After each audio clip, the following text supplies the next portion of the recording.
why do I need soft skills training? Well, here's why. 9 out of 10 people who get fired from a job get fired because of poor soft skills.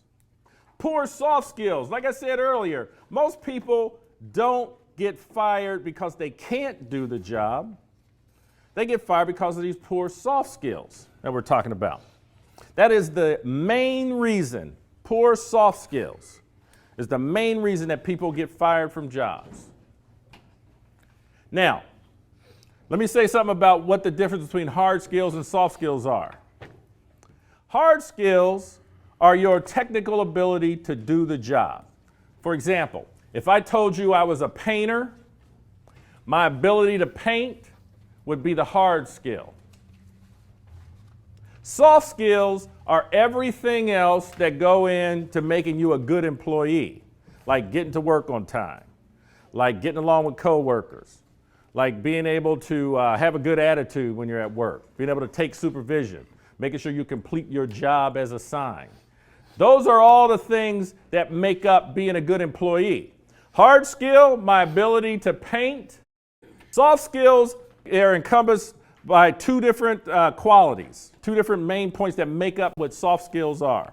One is your personal qualities, the things that you are about as a human being, personal qualities, things that are inside of you, and then your relational skills. Soft skills are made up of personal qualities and relational skills. So let's talk about personal qualities. Good self-esteem, a good attitude, self-management, self-discipline, integrity, honesty, responsibility, and dependability. Those make up the personal qualities. So here's a question. How would I know if somebody had good self-esteem? How could you tell? Okay, somebody's talking about it, but somebody else over here said how they carry themselves. Yeah, the way they carry themselves. If somebody had good self-esteem, meaning they believed in themselves, right? Right, they won't be looking down. It would be evident.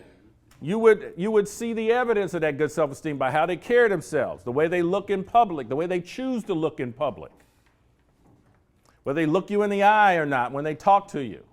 Those things make up good self-esteem. Those are evidences. Even though that's a personal quality, there's an evidence of it. How about, do you know anybody who's got a bad attitude? You know people who got bad attitudes? How do you know they got bad attitudes? Yeah, there's evidence. Right, there's evidence that they have a bad attitude. That's why they're on your list of somebody you know that has a bad attitude. So there's evidence. Self-management or self-discipline. Self-management or self-discipline simply means that you have the ability within yourself to make yourself do the stuff that you need to do. You can make yourself do the stuff you need to do. Like when you're a child, you want to eat all the candy you can eat. You don't want to do chores. You have to have an adult or your parent make you do stuff that you need to do. But when you grow up, when you mature as an adult, you ought to be able to make yourself do the stuff that you need to do.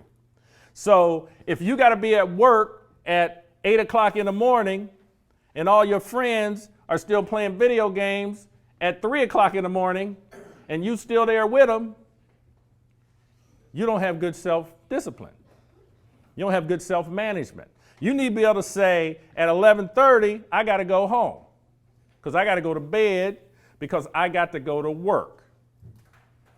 So even though everybody else is doing something that they want to do, you could say, no, I got to go home, go to bed, and go to work. That's self-discipline. That's self-management. Honesty and integrity. Integrity simply means that you are what you say you are. That's what integrity means. And everybody knows what honesty means. Young man who volunteered that he misused a gas card, not honest. Not putting you on Front Street, but you know what's up. When you're not honest, it's evident. You know people who are honest, and you know people who are not honest. So honesty and integrity, kind of self-evident there. Responsibility and dependability. I'm going to ask you 2 questions. So here's the first question. How many of you know somebody who is irresponsible? You know somebody who is irresponsible. Okay? So when I asked you that question, you dialed up somebody or a few somebodies who you say that person is irresponsible. They on your list, right? Why are they on your list? Because they've shown you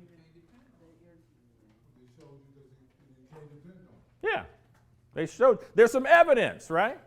There's some evidence that they are irresponsible. Same thing with dependable. You know people who are not dependable? You got a list of those folks too? They are on your list because they have given you evidence that they are not responsible and not dependable. So here's the second question.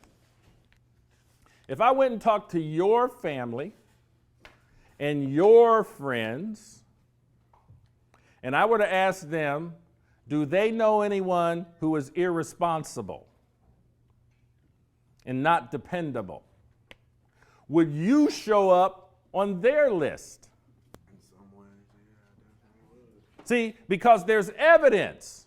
You can say, I'm a responsible person all day long. You can say, I'm a dependable person all day long. But if the evidence doesn't support that, you're going to be on somebody's list.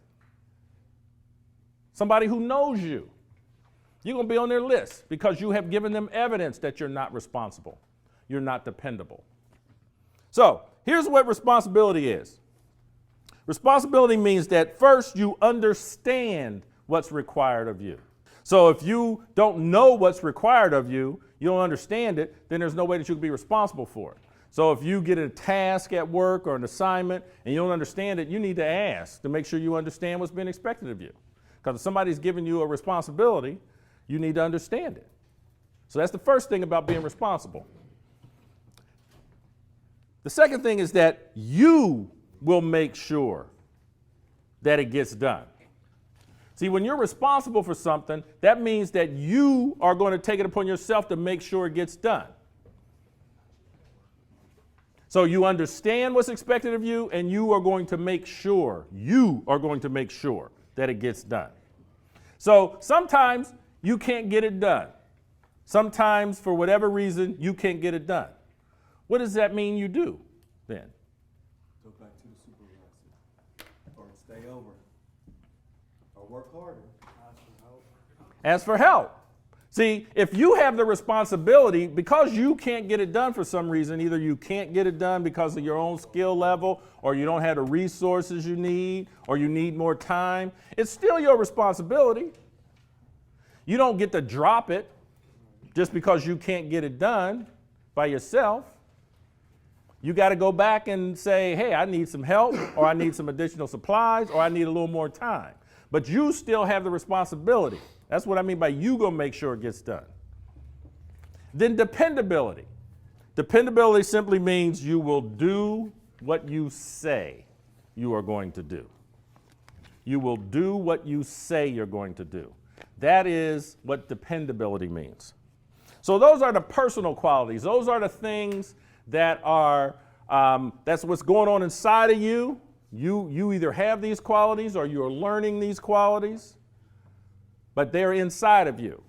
But they have evidences if they really are who you are, if they really are a part of who you are.